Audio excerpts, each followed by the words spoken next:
In today's tutorial, we will learn how to animate using nothing but our phones.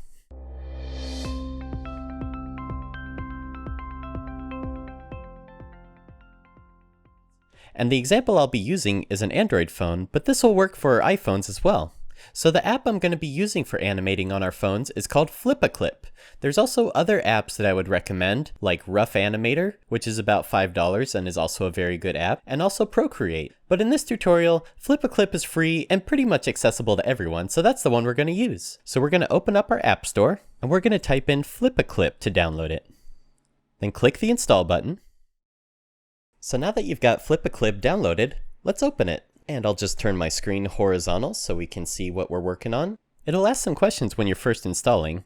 I don't want to give away how old I am, 34, but and then when it first starts up, there's a little tutorial. I recommend checking out its default tutorial just so you get familiar with how to use all the tools. But we'll also go over the tools in this video. So I'm going to click Dismiss for now. So to start a new project, we're going to click on the plus button to create a new project. Give a name to your project. We'll call this one First Animation. Click Done. And then we can choose a background for our animation. So it comes pre-installed with all these backgrounds already loaded onto it. Or you can use the paint bucket to select a color, use the image gallery, or you can take a photo with your camera button here. But we'll just leave it blank for now. And then for the canvas size, you can select all these different default options. I'm going to select YouTube 1080p because that'll give us the highest resolution for our project. Then click the check mark to say OK. And for frames per second, you can think of this as how slow or how fast your animation is.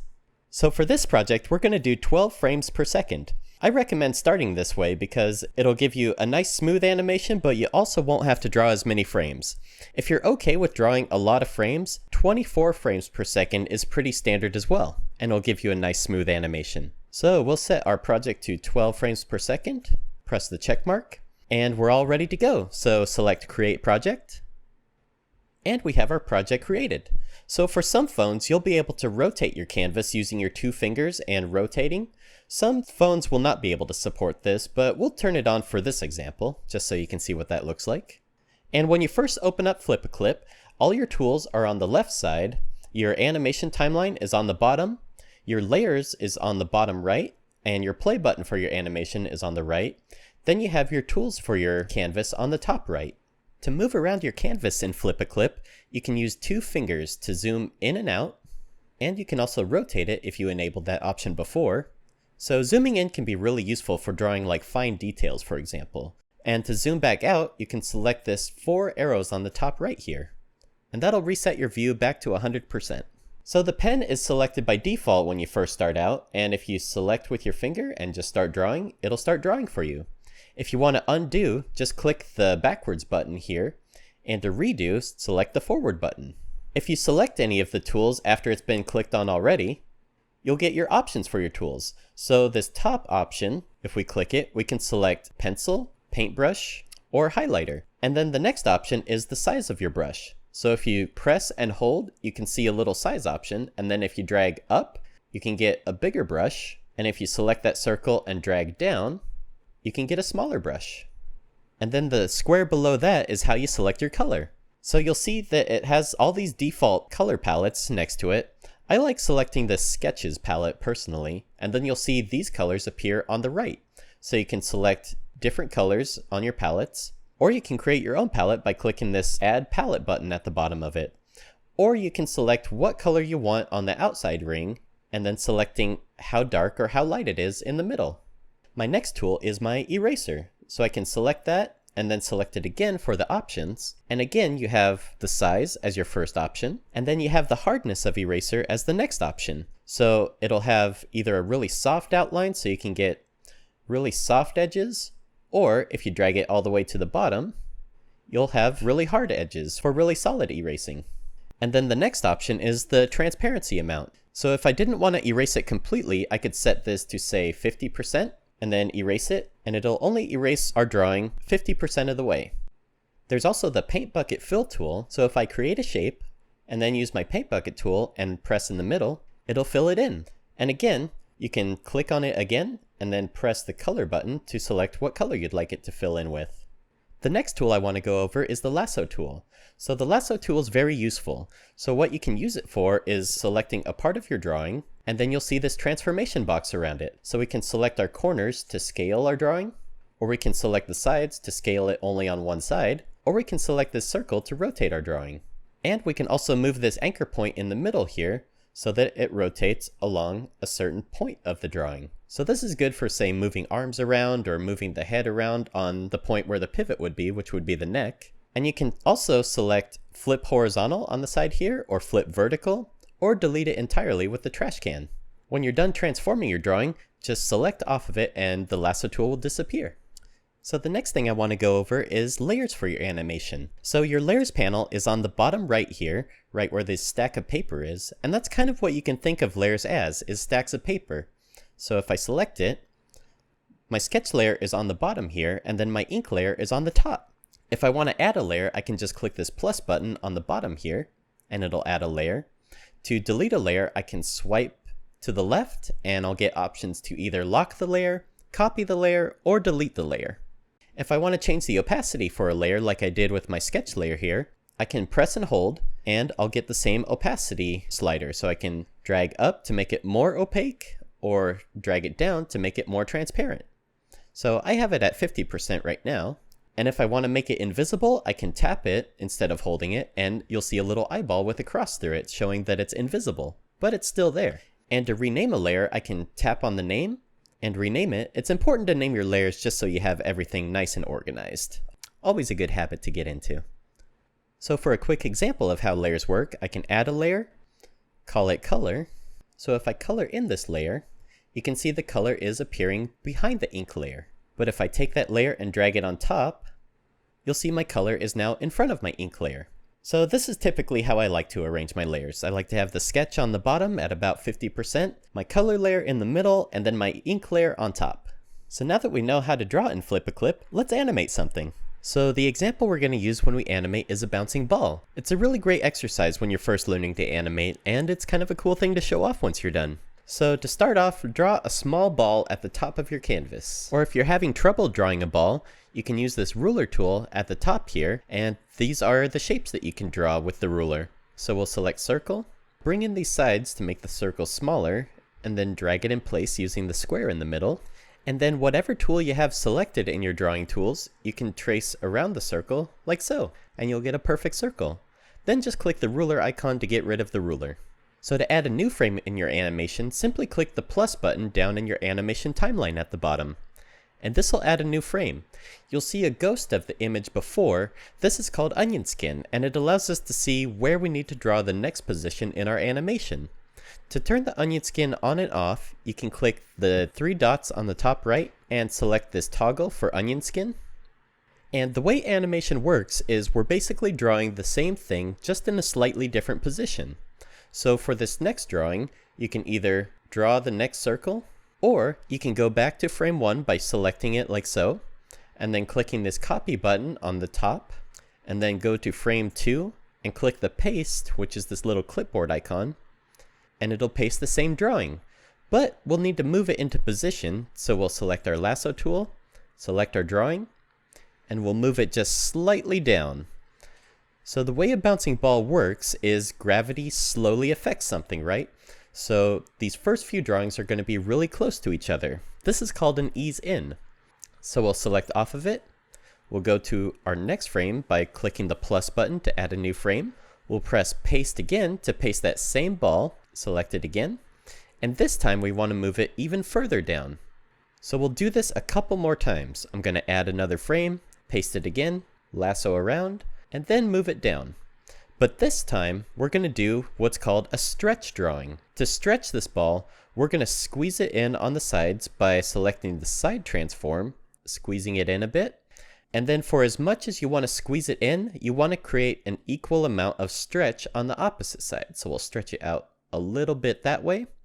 And then the next drawing is going to be even more extreme.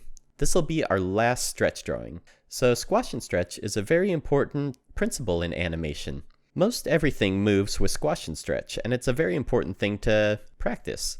And a bouncing ball is a very basic example of it. So for our last drawing, we'll have it stretch all the way at the bottom like so. And then when it finally impacts the floor, we'll have this ball do a squash drawing. So instead of stretching out because it's moving so fast, it's squishing down because it's impacting the ground. So we'll have it squish down like so. So now that the ball is squashed on the ground, we want to have it bounce back up in reverse order. So we can draw the frames again, or we can copy and reuse the frames we've already drawn. So go back one frame, hold down your finger on that frame, and you'll see a bunch of options for it. You can insert blank frames by selecting the plus buttons on the left or the right. This is good for adding in-betweens. We can delete the frame with the trash can, or we can copy it with the copy button right here. So once we selected that, we have that frame copied. Then we go back to our last frame, hold down our finger again, and select the paste button with the arrow pointing to the right. And that'll paste that same drawing onto the right side. Then we want to go back one more frame, which is frame 4 in this case. Hold down our finger, copy that, go to the end of our animation, hold down our finger, and paste to the right. And we just repeat this process until we finish copying and pasting our animation to the right. And I won't copy and paste the first drawing since that's the first drawing in our loop. To test out our animation, we can click the play button on the right here. And you'll see we have our bouncing ball.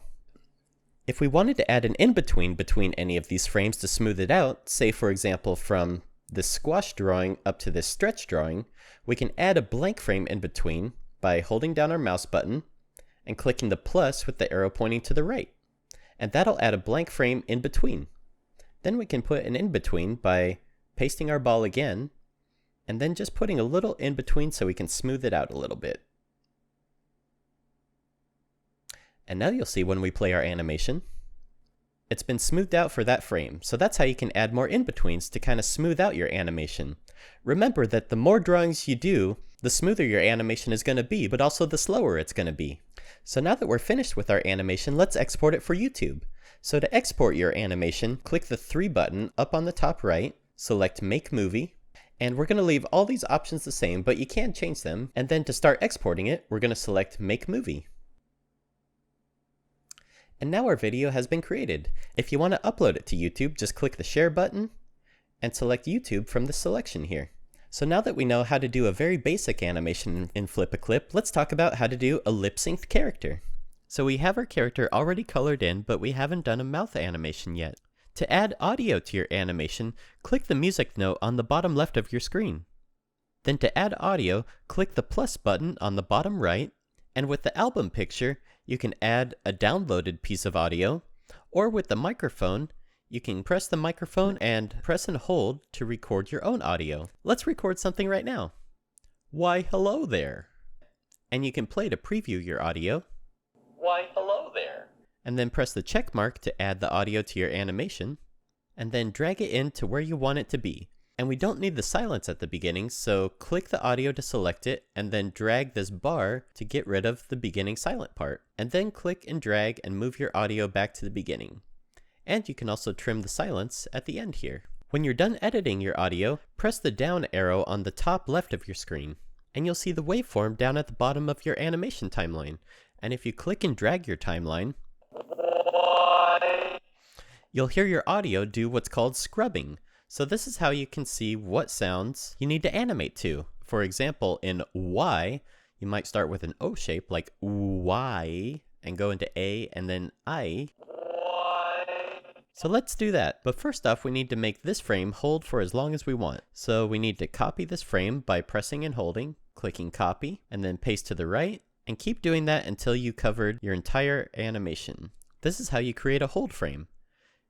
If you wanted your character moving, you would want to animate your moving character before doing any lip sync. Lip sync is really something you should do at the very end of your animation. So now that we have our hold frame all created, let's create a new layer. So click our layers button, press the plus to create a new layer, and we'll call this layer mouth. And for the first frame, we'll do a closed mouth shape with just a smile. And then we'll scrub through our audio to see what frame number 2 sounds like. So we're going to make an O shape, and we can zoom in to better draw our mouth so we can see better what we're doing. And to give an example for which mouth shapes would be best to draw, here is an example of a phenome chart. If you don't know what kind of mouth shape to draw, try doing the sound in a mirror and see what shape your mouth makes. And then for frame number 3, it's like an open A shape. So I'll draw a mouth where you can see the teeth and the tongue. And then I'll use my paint bucket tool to fill in the color of his mouth. And then for frame 4, it's sort of an E shape. Y. And if you ever want to reuse any of these mouth shapes, don't forget to use the copy button up at the top here and then paste it where you want to reuse it. So we'll go through and we'll complete this entire lip sync animation. A few moments later. So now we have our lip sync all finished. Why, hello there. And if we play it, Why, hello there. Why, hello there. we now have a talking character. And that's how you animate in FlipaClip. I hope this was helpful to you. If it was, please leave a like and subscribe to my YouTube channel for future animation tutorials. Don't forget to share this video with friends or family who would also like to learn how to animate on their phone. Leave a comment down below to tell me what you're working on, or if you have any questions at all. Thanks for checking out this tutorial on how to animate on your phone, and hope you have a good day. Take care, guys. I'll see you next time. Bye-bye!